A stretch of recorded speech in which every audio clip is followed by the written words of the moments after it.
So guys, for today's video, ito na naman ang ulam ni Banahon Ako steak.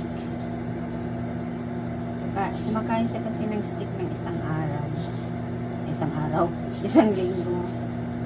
Isang linggo kumakain siya ng steak. Try natin yan mamaya. Hello guys, for today's video tayo magluluto tayo ng steak.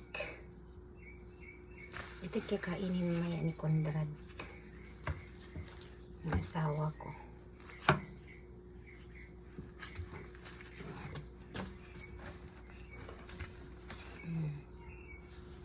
Yan. Ito mamaya ako lutuin ko. Yan ang kakainin ng aking partner.